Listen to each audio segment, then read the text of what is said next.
In this short video, we will discuss directional and non-directional risks. The topics that we will cover include what is a directional risk, the types of directional risks there are, what a non-directional risk is, and the types of non-directional risks that affect a portfolio, as well as the advantages and disadvantages of the different types of risks. Taking directional risk as an investor entails initiating exposure to the direction of movements of a financial instrument. For example, if a portfolio manager believes the price of IBM stock will move higher or lower, he will take a position that is either long the instrument or short the instrument, which is considered initiating directional risk. These directional exposures are measured by first order or linear approximations. A long position means that an investor benefits if the market moves higher, while a short position means that an investor benefits if the underlying market moves lower.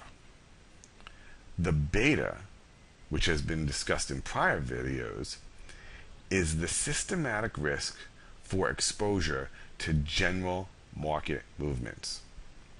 Beta is calculated using regression analysis.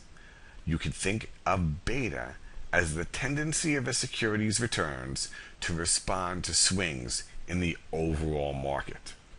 A beta of 1, which corresponds to an R squared of 1, indicates that a security's price will move with the market.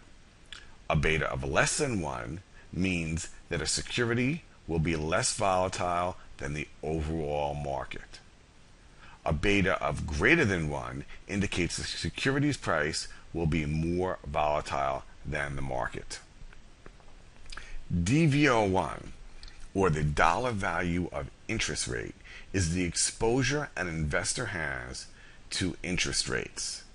This could come from direct directional exposure due to speculation in the interest rate market on interest rate instruments, or having exposure due to present value on assets that have future values. Additionally, options have exposure to interest rates, which generate DV01. Investors can gain exposure to interest rates in numerous ways, which include purchasing or selling bonds, buying or selling Eurodollar contracts, investing in the interest rate swap market, or using the overnight repurchase agreements. There are hundreds of products that produce interest rate exposure to government rates, corporate rates, or municipal rates.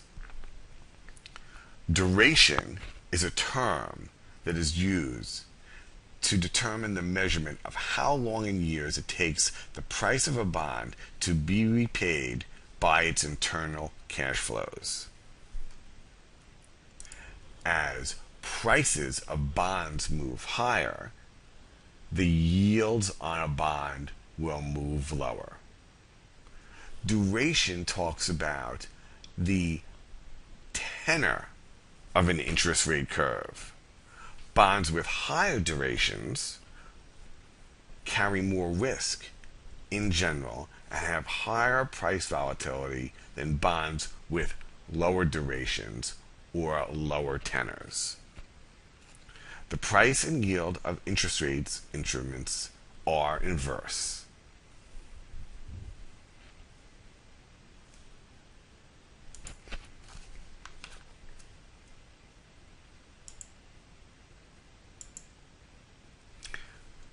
There are numerous types of non-directional risk. Non-directional risks include non-linear exposures to hedge positions and exposures to volatility.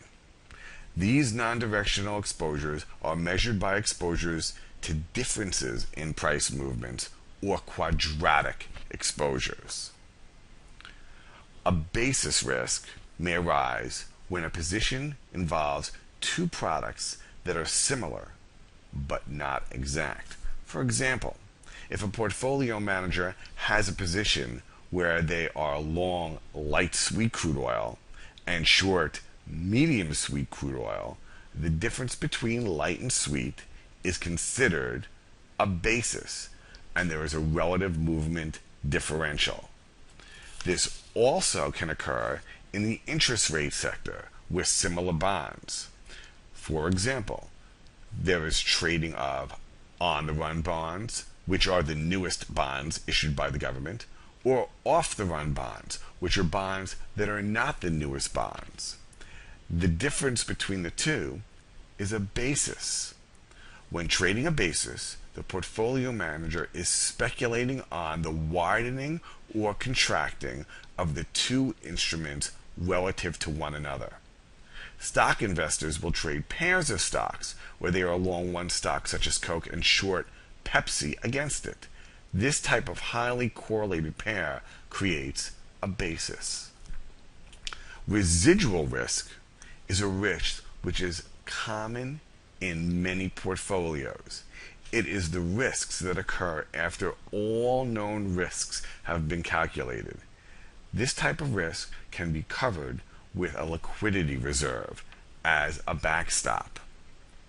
Convexity risk deals with the second order effect of interest rates. It is the probability of loss resulting from adverse changes in the price of a trading position due to changes in the yield of the underlying asset. The convexity is associated with the interest rate curve and the differential and the movements in one tenor relative to another.